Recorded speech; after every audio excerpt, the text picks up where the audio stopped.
Hello, everyone.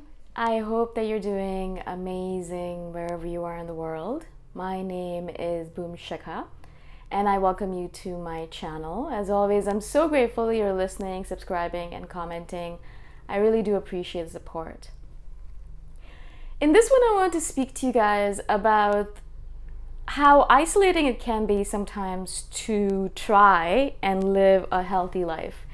It's quite hilarious, actually, how often I have to fight against the common mentality or friends mentality or societal mentalities in order to keep my right to live the healthy life that I want to live. It's fascinating to me because constantly on a daily basis, sometimes twice or thrice a day, I'm literally fighting or banging my head against the constructs in society to be allowed to live my life the way I want to live it. Now, this video is just about food.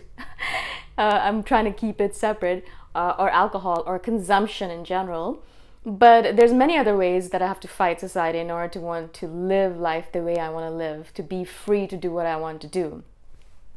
But in regards to food and alcohol, I found it actually to be one of the most pervasive things in society that we have to fight against. Not only in terms of veganism or vegetarianism, obviously that's a big one as well, because you're constantly going to restaurants or you're constantly surrounded by people who are eating meat around you, but also not only are they eating meat around you, but telling you that you should be eating meat as well.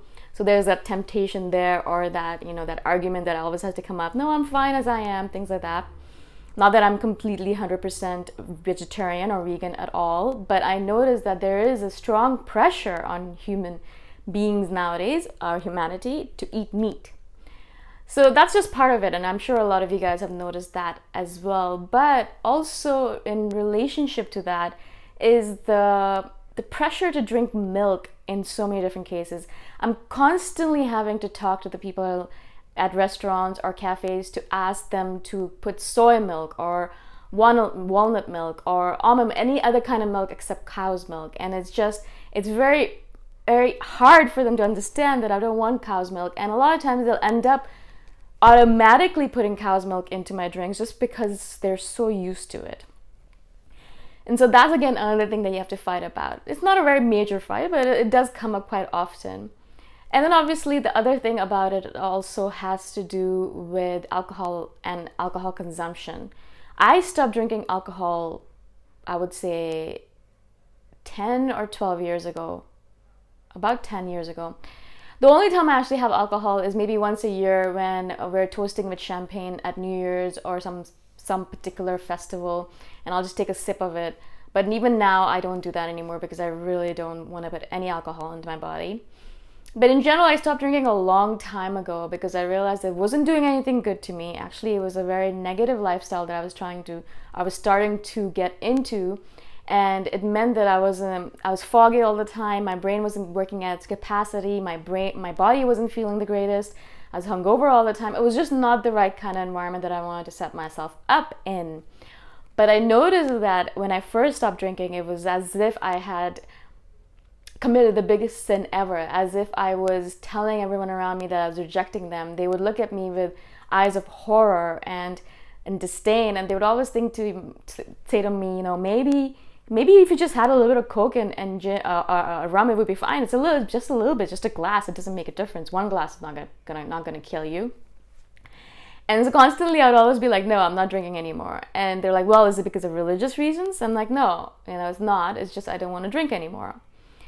Our culture, our society in general, not only just, when you think of alcohol, you think maybe British culture is very much into alcohol, or Irish people. It's not just that anymore. Every culture I've been in and every country I've lived in, all of the people in there are absolutely obsessed with drinking alcohol. Absolutely, as if they could go without food for a day or two, but they cannot go without their daily dose of alcohol. And it's just become it's a culture where everyone drinks almost every single day. Either it's a glass of wine, or it's a shot of something, or it's brandy, whatever it might be. People end up drinking almost every single day, if not more. And also, if not every single day, then at least once or twice a day, once or twice a week is definitely everyone's cup of tea, a cup of alcohol. But I've noticed that as time goes on, it's becoming less and less pervasive, perhaps, or and more people are not drinking alcohol, so it's becoming more common for me to say, no, I don't drink, and people are like, all right, cool, that's fine. But in the beginning, I knew and I found out it was very difficult to convince people that I wasn't drinking and it's okay for me not to drink and I'm still gonna have fun. It's all right for you to drink in front of me and you don't have to convince me, and neither do I have to convince you to my side. And I think people kind of started switching, not only because they realized that I'm a spiritual person, I'm into yoga and health and all this stuff, but also because they realized that I can dance without inhibition and I can have fun at a party without any problems, without the need of alcohol. I don't need to drink alcohol in order to have fun. And so once I started noticing that, then they realized that perhaps alcohol is not necessary as a social lubricant anymore for me, or as an inhibition remover. And therefore it's okay for me to drink. It's okay for me to be around all of this. It's okay for me not to drink. You see how easy it is for me to say these words even. It's okay for me to drink. And so a lot of times I actually skip a lot of social events because I notice that there's going to be alcohol there, and I notice that the same kind of people who are completely coherent and intelligent when they are not drinking can turn into sometimes complete fools when they're drinking. And a lot of times the negative energy that is charged with alcohol, everyone gets charged with this kind of negative alcohol energy. I just don't want to be around that because I notice that it drags me down as well. I'm around all these people and I feel myself going into that same mode of negativity, of depression, of downward spiral. And so in a lot of cases, as I said, I just kind of avoid those social situations. Again, that means though that I am basically cutting myself off from a lot of different things that are happening in this world, in this culture, in most cultures, where I won't be able to go to a lot of events because they have alcohol in them. Of course, that's my own choice, but it means that that life kind of becomes more and more isolating as you start living in a certain manner. If you don't eat meat, then you're kind of isolating yourself from a lot of different places. If you don't drink alcohol, again, you're isolating yourself from a lot of different places.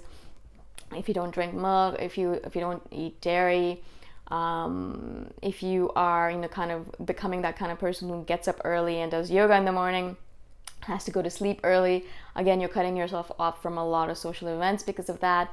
And in general, I'm noticing that I'm spending a lot more time, which is nice for me. I like it. I'm an introvert, so it's okay.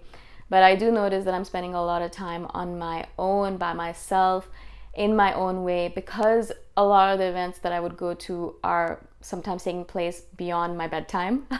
Because I wake up at 5, it means that I have to be in bed at least by 9:30, 10, which means that most events are out of scope for me. Not that I completely avoid them, but maybe once or twice a year I will go out, but that's very rare as well. And again, because of the fact that I don't go to a lot of the different restaurants that serve meat, I will go there if my friend is going there, and I don't have a problem with people eating meat in front of me. I just don't like having conversations about it. And if I know a person is not gonna, bug me about not eating meat or not eating this or that, then it's okay. I will go to these events.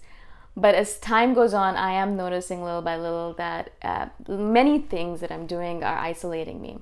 And many things I'm doing are because I want to live a healthy life. It's because I want to live that kind of spiritually aspired life, or because I want to live that kind of awakened life.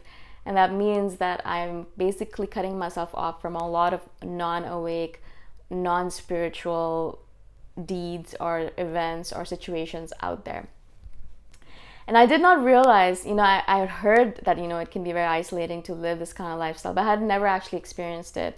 But I'm really noticing now as time goes on that it can be very isolating indeed. The lucky thing is that I'm actually surrounded by a lot of different people who are living the same kind of strict lifestyle as me. So then we are able to hang out and we are able to support each other. So I have this community around me. But if you didn't have that community and you were trying to live this kind of lifestyle, it would be very difficult, extremely difficult for someone to be able to live that lifestyle. It would be very difficult because constantly they'll be pulled in all of these different directions. Constantly they'll be pulled into living a life that perhaps they don't want to live, or into doing things that perhaps they don't want to do because of social pressure, because of peer pressure, because of societal pressure, because of cultural pressure. All of this stuff is trying to put us into the box, and we're trying to get out of the box. We're like, no, I want to live this different kind of life. And they're constantly trying to put you back into the box, saying, no, it's okay. You should just live like everyone else is living. It's okay. You don't have to change yourself. It's okay to live an unhealthy life. And so that's what I wanted to share with you, that if you are in this sort of isolated movement right now because of the fact that you're living this kind of lifestyle, it's totally normal. A lot of us are kind of going through the same thing, and all you need to do really is to find a community of people who are trying to live the same life as you, so that you don't feel so isolated. So you have companionship and you have this kind of support around you. Otherwise, you're going to feel isolated. And if you feel too isolated, eventually you're going to be like, well, I don't care about this anymore. I'd rather have people around me. I'd rather have friends around me. And you might give up on this lifestyle, which would be a shame, actually. I hope this makes sense. I hope I was able to explain myself to you. If you have any questions, please do comment below and I shall do a follow-up to this. And again, thank you so much for your support. I shall see you the next time around. Bye for now.